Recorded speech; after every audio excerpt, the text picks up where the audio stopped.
Welcome back to the Mindcrack. This is episode number 18 of Mindcrack, Minecraft Season 6 multiplayer server. Check mark, check mark, check mark. Checked all the boxes of the things to say at the beginning of the video. Today we are going to be doing a little bit more work on Elder Guardian. No, not Elder Guardian Farm. Just normal Guardian Farm. As far as I know, you can't farm the Elder Guardians. Anyway, we're doing more work on the farm. After doing a video in this area, working on this thing, I do take trips back to Mount Doom, that base we have, which we haven't seen in a video in a little while. And I've been doing some work on the village buildings. We have one building type left to design, the white stained clay one. And I've done some work on that. It's not quite there yet. It's eluding me a little bit. But once I have that figured out, we'll be able to make pretty good progress on that village once again, because we'll be using a series of guidelines, and, well, we should be able to build it up a bit. But for now, until I get that figured out, we're going to keep working on this. I've set up the other two chambers. Well, they're not finished, obviously, but I've done some work on them. The glass is all in place, at least as much as I've placed on this one.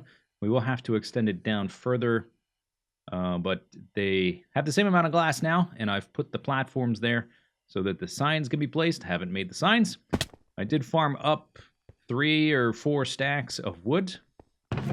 That is not there. That's how much glass I have left, about 9 stacks. Got 3 stacks of that, and then that should give me 12 stacks of planks, which I think is, yeah, that's the right amount. So that's going to make a lot of signs. That is going to make a heck of a lot of signs. I don't know if it'll be enough. Should be enough. If not, I'll just go get more.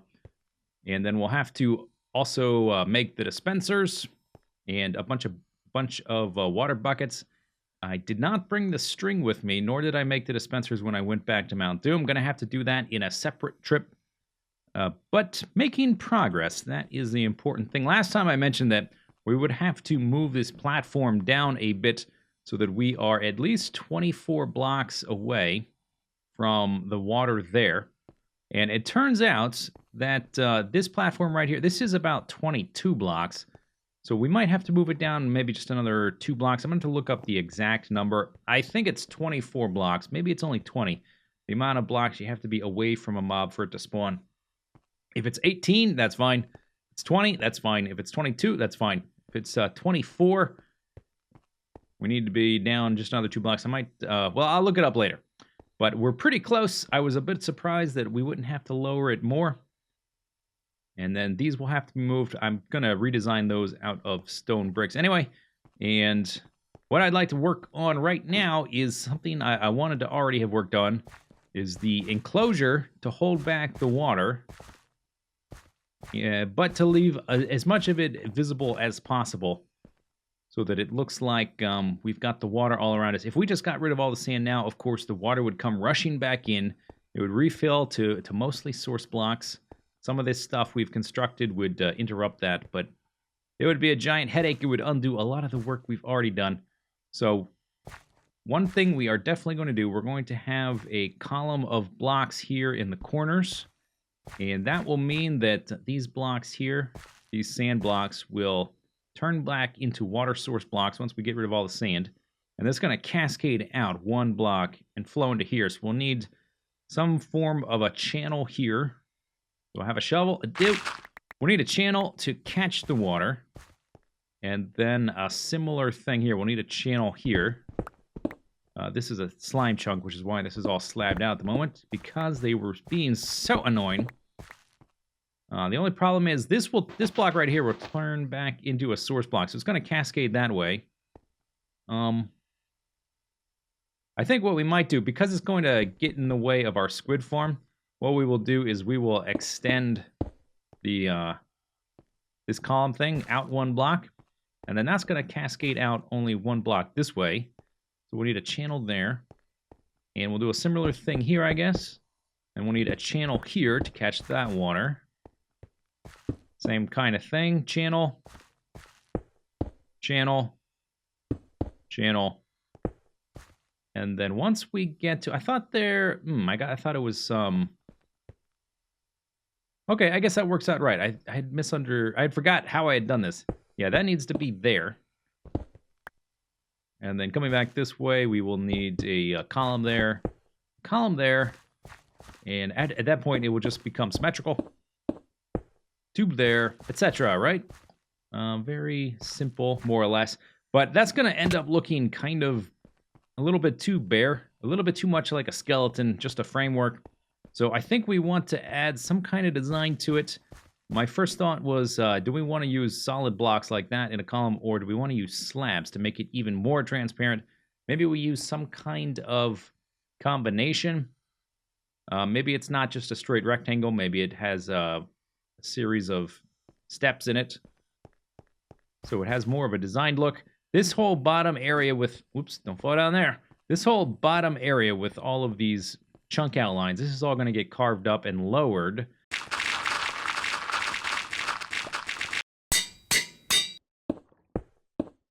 Well, I've dug everything down to a level playing field. Everything, all the dividers are gone, except for the 3 slime chunks, so that the slimes aren't spawning so much. I've designed this little thing.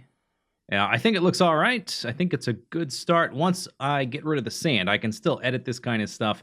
Just have to kind of going from this up here down is fine, but going from down up will be trickier because we will cause cascades, which is going to cause huge messes. The bottom I would like to build up, but we're going to build that up kind of on the inside, not like that, where the water is actually going to be. So I think what we can do, I think it's time to actually remove the water. Is anything in the way? The water's going to fill this right here. It will remove the torches. Mobs have been spawning in that little channel. Yeah, I think we can do it. Let me make a little staircasey up to here. Give it a torch. I'm trying to make sure I've got nothing left to do, or like that nothing's going to go hideously wrong. I think we can do this. Yeah, okay. Here we go. We're doing it. Once we get this far down these 2 columns, we will jump into the water and we'll start going that way. I haven't fiddled with the terrain on the outside of the ocean yet. I'm not too worried about getting that done right away.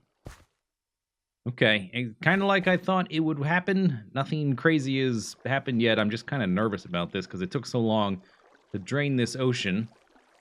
And then let's see, we can get rid of. Yeah, all right. Let's hop in here. So we can get rid of, unless I'm going to screw this up, we can get rid of these 2. Yeah. Okay.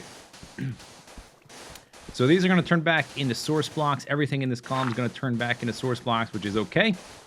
This column will stop it from spreading into the area we've why did I sink down there?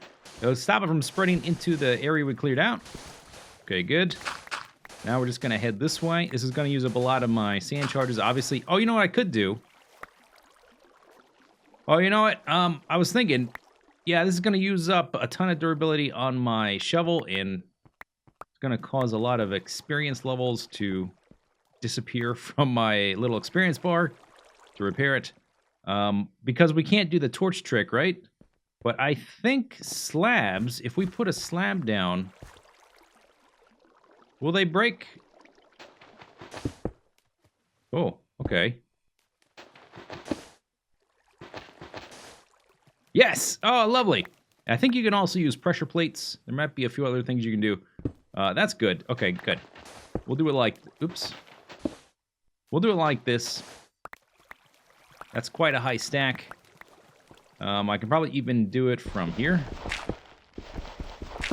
Yep. Nice. Okay, a little too quick on that one. I wonder what the timing on that is. That a 1-frame trick? 2 frames? Never actually looked it up. Oh, and I did look up the distance mobs can spawn from the player. It is okay. Maybe I need to be up there because it's I'm a little too far to do that accurately, precisely, quickly, as quickly as I need to. Mobs spawn within a 24-block radius, and I wasn't sure if that was a sphere or a cube, and turns out it is a sphere. So from down there, we are about 22 blocks lower than the lowest water spot, which means spherically, we're more than far enough away. So that will be this level right here. This is y equals 30. That platform, this floor, that is going to be as low as the farm is going to be, the little platform. We're going to have some wiring that'll go beneath that, and we're going to hollow out the area beneath it so that the whole thing is floating. But we don't have to dig it all the way down to bedrock or anything crazy like that. So I was about to record the next clip, and it wouldn't stop freaking raining, although as soon as I hit the record button, it stopped recording. I wanted to see what time it was, so I was going to smelt up some of the gold I got from some of my caving expeditions to light up the caves underground. And guess what? Yep, sun is rising. I don't think... Do I have leather? Do not have leather, so I cannot make an item frame to put it in, but I am going to go ahead and make a clock so that when it does rain, let's see, redstone in here. So when it does rain, I can check what time it is, see how long I have to stand around for the sunset. I've got the other three, they're not dugouts, but I've got the frames in there, and they kind of look like gigantic portals into a different dimension, which is kind of a cool idea. I guess I'm already kind of using that theme somewhere else, but we might use it here a little bit. Okay, we don't need this right now, but now I've got it crafted. Let's go take a look before I dig them out. And it kind of occurred to me that I spend a lot of time showing this thing off from up here. And I think maybe the scale of the thing isn't quite expressed properly. I've had people comment, oh, you did a decent amount of progress in the last episode when I put like 20 to 30 hours into it. Because there was so much so time-consuming doing all this stuff. Yeah, so I think it's a good start. We're going in the right direction. We need to. I think it's going to start to look even better once I get rid of all of these nether bricks down here, so that the contrast will be stronger. And once I have nether bricks down here in the bowl of the thing that I carve out underneath the actual farm itself.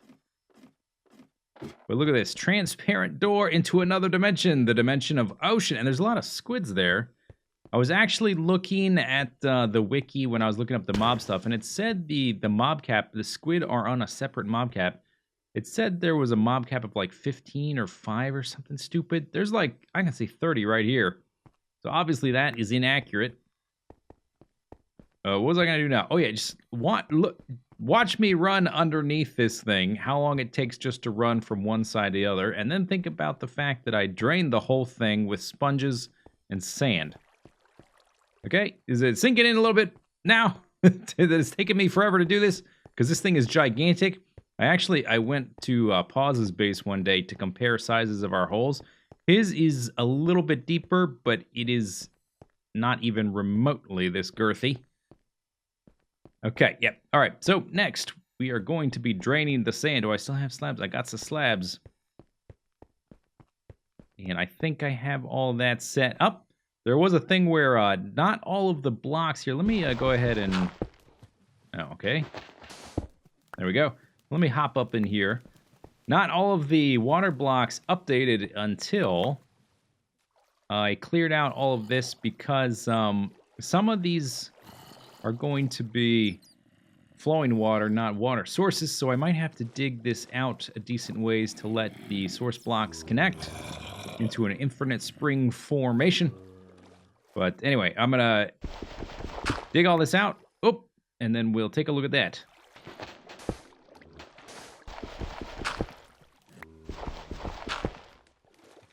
Well, the water blocks definitely need a full source block underneath them to form source blocks on top, not just flowing water. I kind of already knew that, but I was so nervous about all this cascading back in, I decided to play it super safe in the way that we break these blocks. You see how all of these guys are not updated from here over, and lo and behold, look at the line we can see. Yep. So as soon as I break these... all of those should update. It should be a nice little cascadey effect. Oh, I can feel the lag. Is it happening? There we go. Boom. Update. There they go. Okay. Here we go. Pick those up. Swim on the other side.